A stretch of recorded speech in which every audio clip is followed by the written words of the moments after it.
Cast की इसका प्रस्तावना क्या बोलता है। हम भारत के लोग भारत को एक संपूर्ण प्रभुत्व संपन्न समाजवादी पंथ निरपेक्ष लोकतंत्रात्मक गणराज्य बनाने के लिए तथा उसके समस्त नागरिकों को सामाजिक, आर्थिक और राजनीतिक न्याय, विचार, अभिव्यक्ति, विश्वास, धर्म और उपासना की स्वतंत्रता।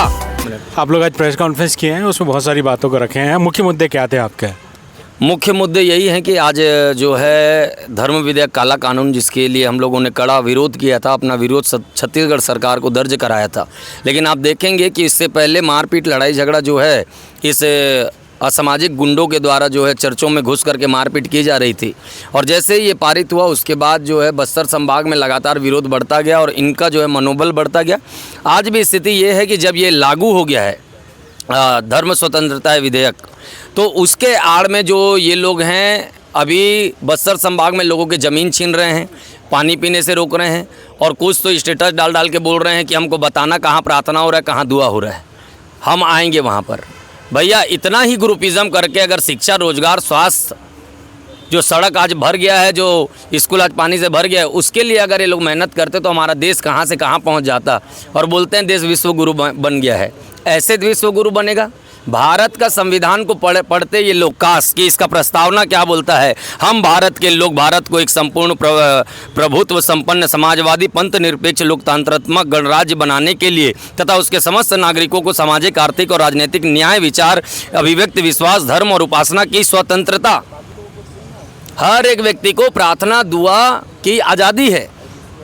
लेकिन ये क्या आज़ादी है? ये किस प्रकार की आज़ादी है जहाँ पर जो है एक पंथ के लोगों को जो है मार पीट और लड़ाई झगड़ा किया जा रहा है। आज इस कारण हम आए हुए हैं कि ये कानून के आड़ में अगर कोई भी गुंडा चर्च में, प्रार्थना भवन में घुस के मार पीट किया, उसके बाद जो होगा वो पूरा शासन प्रशासन के ऊपर रहेगा। क्योंकि हम जानते हैं कि शासन प्रशासन जो होता है, जो पुलिस विभाग होते हैं, जो गृह मंत्री जी के जो डिपार्टमेंट होते हैं, भैया आप पुलिस से बड़े हो जाओगे क्या? कानून से बड़े हो जाओगे? नहीं।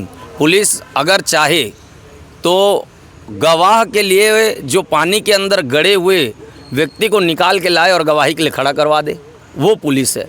तो पुलिस को क्या ये मालूम नहीं रहता कि कहाँ पर घटना होने वाली है, कहाँ ये असामाजिक तत्व के लोग जा रहे हैं? तो मैं यही शासन प्रशासन से मांग करता हूँ कि किसी भी प्रकार से जो है लड़ाई झगड़ा, मारपीट करने वाले लोगों को बढ़ावा ना दिया जाए, उन पर नकेल कसा जाए। और भारत का जो है ये संविधान हर एक व्यक्ति को समानता का अधिकार दिया है। वो अपना पूजा पाठ, प्रार्थना, दुआ, नमाज, गुरु ग्रंथ सब पढ़ सकता है। बहुत हो चुका है लड़ाई झगड़ा, मारपीट, गुंडागर्दी इनके द्वारा। अब इस कानून लागू होने के देखिए, हम इस कानून को कोर्ट में चैलेंज करेंगे, पिटीशन डालेंगे, हम अपनी आवाज़ लोकतंत्रात्मक तरीके से दर्ज कराएंगे।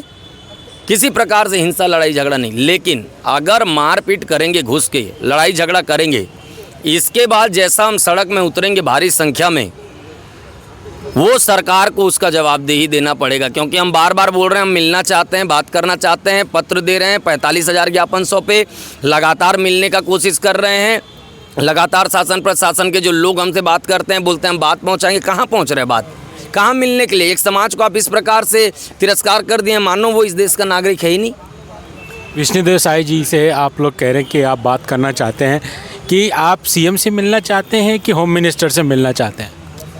देखिए, वहाँ पर जो है कानून पारित करते समय नारेबाजी करके जो है एकदम कौन व्यक्ति करवाया है, हम उसी से मिलना चाहते हैं।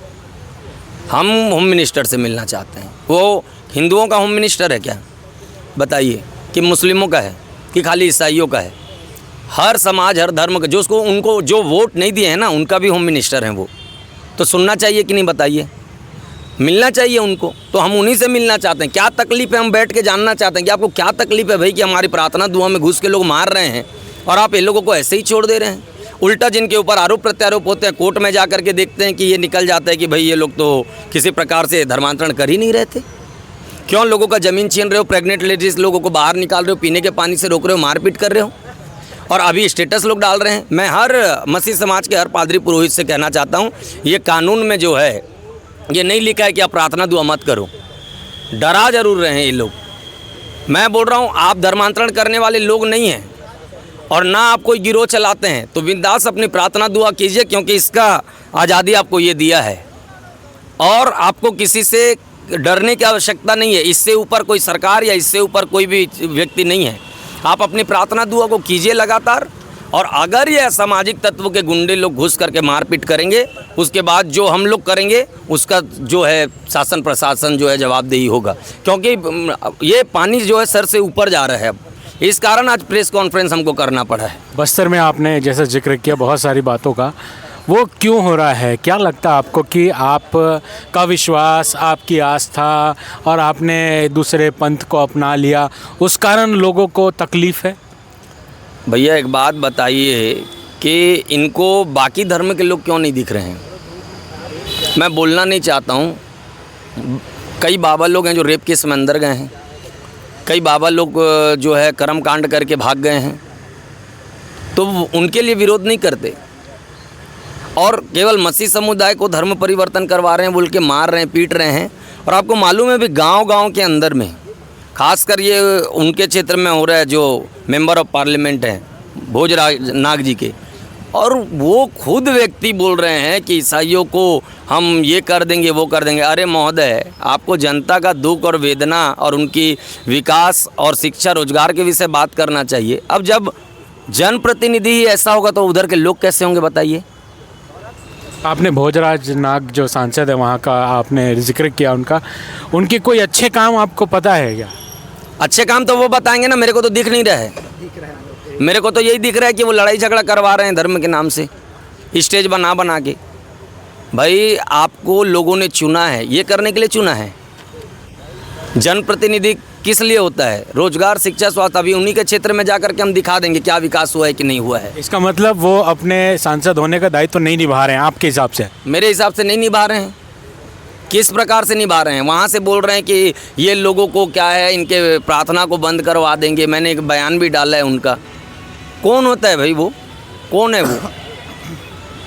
हमको क्यों इतना मजबूर किया जा रहा है कि अब मसीह समाज जो है पूरे बड़ी भीड़ और जनसंख्या पे उतरे और उसका विरोध? हमको क्या विरोध करके अच्छा लग रहा है? हड़ताल करके अच्छा लग रहा है? क्यों अच्छे से इस राज्य को चलने नहीं दे रहे हैं? सरकार की जवाबदेही क्या बनती है? सरकार का जो मुद्दा है वो क्या बनता है? क्या धर्म सरकार का मुद्दा है क्या? धर्म तो व्यक्तिगत आस्था है ना जी, उसका आज़ादी ये हमको दिया है, इनसे पूछने की आवश्यकता नहीं है हमको। अब ये आने के बाद ये कानून, अगर मारपीट कोई व्यक्ति किया चर्च में घुस के, मैं पूरा चेतावनी दे रहा हूँ। मैं सरकार को भी बोल रहा हूँ ये बात, और शासन प्रशासन को भी। इतने संख्या में रायपुर सिटी का जाम करेंगे, वो पूरा जवाबदेही इनका होगा। बहुत लेटर दे दिए हैं, इतना लेटर तो हम और किसी को दिए नहीं ज़िंदगी में।